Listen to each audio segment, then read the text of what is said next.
Generally, when a movie enjoys astronomical success, movie studios will start prepping a sequel the second they realize they're onto a winner, either when a confident producer sees some raw footage from the set, or most often once those first weekend box office tallies start coming in. Hollywood is in large part driven by sequels, and though we frequently complain about this indicating a lack of creativity in the industry, they are going to do it regardless. But if they are going to bump out a sequel, movie studios at least need to strike while the iron is hot. Some films, however, did the exact opposite, making us wait years, even decades, before we got our hands on a long-anticipated, much-discussed follow-up, by which point too much time had passed and the results, for one of many reasons, weren't quite what we were hoping for. With that in mind, I'm Will for Whatculture, and here are 10 movie sequels that took way too long. 10. Riddick. 9 years and 3 months. Remember 2004's The Chronicles of Riddick? That's right, the $120 million pitch black sequel that colossally bombed at the box office. Just shy of a decade later, Vin Diesel returned in the title role in a movie with less than 1/3 of the budget of the previous film, written and directed by the same guy who ran that movie into the ground, no less. In fairness, Riddick was by no means a terrible film, but it wasn't a particularly good one either. Still, after the abomination that was Chronicles, writer-director David Twohy taking almost 10 years to prepare another attempt was likely due to having to convince Universal Pictures that he wouldn't blow it this time. And the $38 million budget was probably the deal breaker. Vin Diesel was still, surprisingly, a household name, thanks to the continuing adventures of the Fast and the Furious franchise, and so Universal figured the movie would probably make back its budget. To their credit, it did. Riddick made $98 million, proving to be a minor financial success for the studio, even if the decade-long wait left us mostly apathetic for another go-around on a franchise that pretty much faltered before it even got started.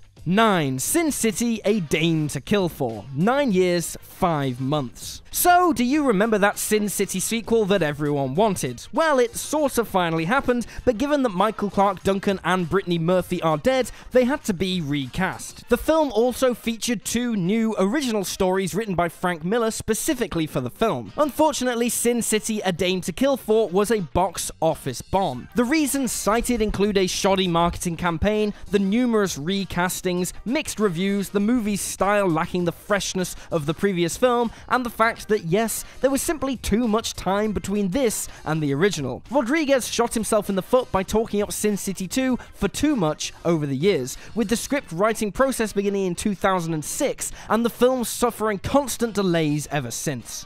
8. The X-Files: I Want to Believe. 10 years and 1 month. 10 years following the first X-Files film, and a whole 6 years since the series itself finished, creator Chris Carter wrote and directed a second X-Files movie, I Want to Believe, that functioned as a standalone one-off story for Mulder and Scully. It was a disappointingly generic film that could pretty much have been any regular episode of the series dragged out to feature length. The series had been finished for half a decade, so why on earth did Carter think that settling for a detached story like this would make it worth watching? If we were going to be interested in seeing Mulder and Scully again, the film had to develop them further as characters.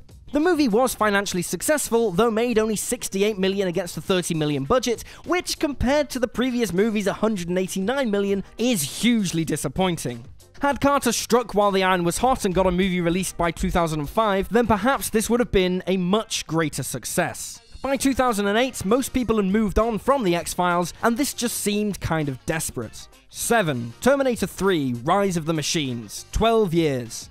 Terminator 3: Rise of the Machines follows the continued efforts of Skynet to eliminate the human resistance, released a whole 12 years after the classic Terminator 2 Judgment Day. James Cameron was replaced in the director's chair by Jonathan Mostow, and Cameron didn't write the movie either, and there's no Linda Hamilton or Edward Furlong, and Arnie is, well, in his mid-50s.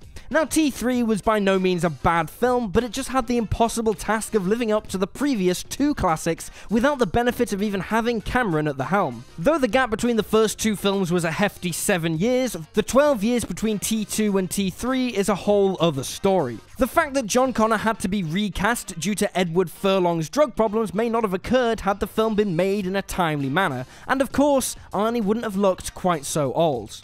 6. Basic Instinct 2. 14 years. Remember how insanely, dangerously hot 34-year-old Sharon Stone was in Basic Instinct? Well, Basic Instinct 2 basically serves up the same thing again, but with a near 50-year-old Stone tackling a new story, because Michael Douglas rightly deemed himself too old to reprise his role.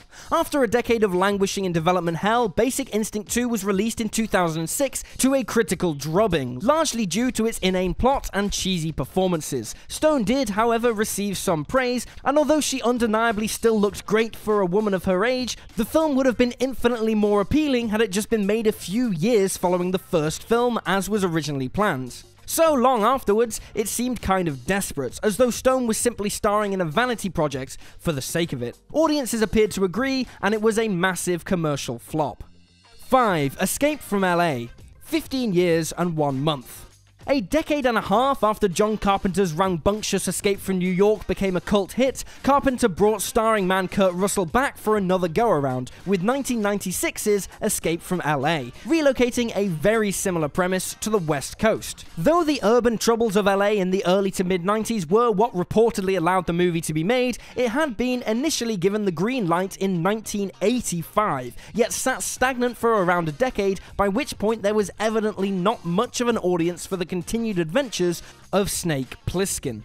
The film was produced on a budget almost tenfold that of the original, yet it only made half of its budget back at the box office, while reviews were incredibly mixed. Though the original movie endured over the years as a cult classic, that didn't necessarily mean that waiting would still guarantee box office dynamite, and the wildly overinflated budget certainly did it no favors either. 4. Indiana Jones and the Kingdom of the Crystal Skull. 19 years.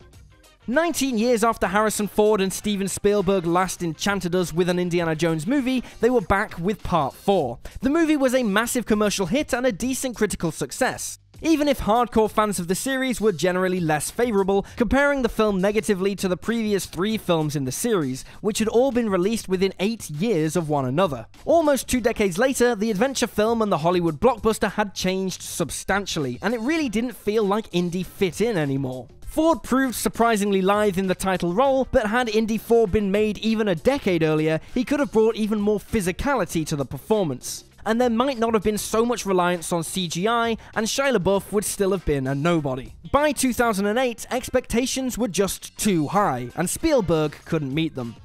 3. Rambo. 19 years and 8 months. Almost 20 years following the events of Rambo 3, John Rambo once again picks up a huge gun and this time tackles the political crisis in Burma. Colonel Troutman is nowhere to be seen, and Stallone is now a whopping 60 years old. Though some might argue that the Rambo series benefited from a break, given that the only particularly decent one out of the first 3 was the original, a major issue with 2008's Rambo is that, due to Stallone's age, he's confined to standing behind a giant artillery gun for the final set piece, rather than actually moving around. Given the movie's gritty nature, it would have seemed patently ridiculous if stunt doubles were used to make Rambo fly around and then run like a man half his age, yet this just makes us think that the movie should have been made at least a decade earlier.